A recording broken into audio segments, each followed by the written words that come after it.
Hello and good afternoon, everyone. It is June 25th at about 11:15 in the morning on Sunday. Anyway, this is going to be part two of creating a subway level with a street level above it. In O-scale, mind you, this is all in O-scale on my modular O-scale two-rail layout. Okay, what you see here is subway level cover upside down, actually. And here's another part here that I wanted to get into for this video. These here, okay, are going to be connecting sections, or connecting plates between the sections. You want to use something like plywood because it's pretty much dimensionally stable as opposed to straight wood. And the masonite that forms the ribs or cross sections is not strong enough for nuts and bolts, especially since you have to cut a groove right here so that this sits in it. Now you notice this sits flush. It's not so much the thickness of the piece that has to go in as much as it is that this has to sit almost flush within a 1 or 2 millimeters. And second part, the holes have to be drilled all the same. So the holes, see these two holes here, they take 1/4 threaded rod with nuts and washers. And see, this is a sizable difference between the two pieces. But they do the same thing. So that's what it is. This offset has to be equivalent to the piece you're going to be using for the connector, okay? So these get drilled the same on both sides, both sections, okay?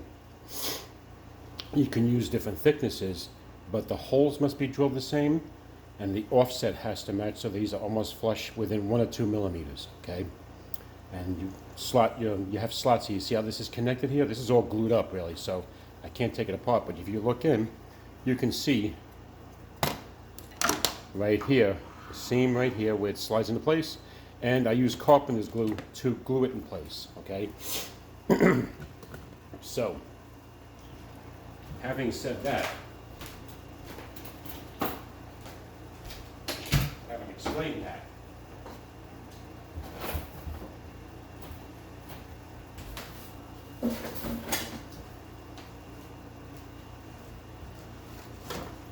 take this over here.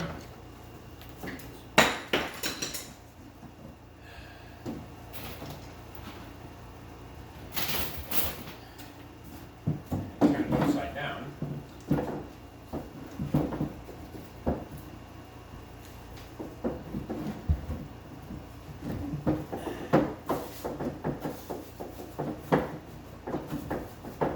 Oh yeah, these are keyed one way, so I can only put them in one way,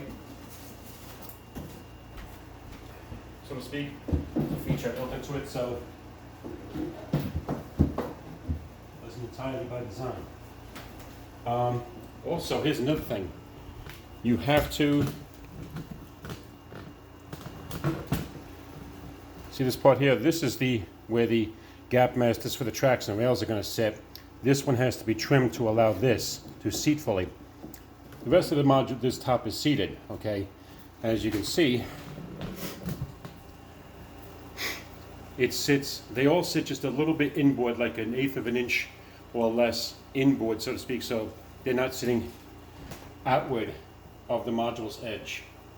My plan is to go ahead and install wood strip between these pieces here, so it's for stability, for those sections so they don't snap off as easily or break off as easily.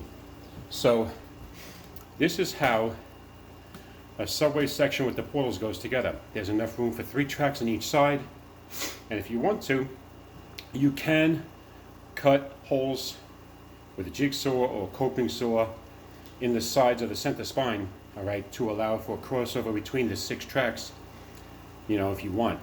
Albeit it have to be kind of sharp, because I use 5 or 6 ribs per section. 2 on the ends with the connectors. You look at the connector, gets put there, okay? And you run the bolts through it, through the holes, into the next section and tighten them up so they meet. And this way, being that everything's cut to the same height, 6 inches, it allows for like a mezzanine with token booths and stuff like that if you want, or a walkway or stairs and stuff. You know, usually I had planned to put a mezzanine in it. Okay, so this is part of the nuts and bolts of creating this and putting it together. Make sure your measurements are right. 6 inches tall on the cross section, 6 inches tall on the spine. Your slotting is 3 inches tall, so they slot together like that. You see how they slot together here. And this is the same size as the module table itself, which is just a hair under 2 feet wide and a hair under 48 inches long, okay? So they're the same size length and width going across, all right? The masonite is cut on a bandsaw. It's drawn out with magic marker, cut on a bandsaw, and I make multiple cuts before I take the section out. You see here, this is all square instead of curved. Well, the thing is that with the connector, it's going to be carpenter's glue. It's going to be glued in with carpenter's glue. It's going to help strengthen that, so there's less chance of that cracking from any weight or pressure or anything. All right, over time. So the rest of the sections though have curves in them, okay, or angles, okay, cut at an angle too. So, so this should give you an idea how this goes together. Once again, if there's any questions, critiques, or comments, please feel free to message me on my YouTube channel or on Facebook or Instagram. Hope you guys have a great weekend. It's going to be a little bit nice and warm today, 86 degrees in upstate New York. So you take care. Bye-bye.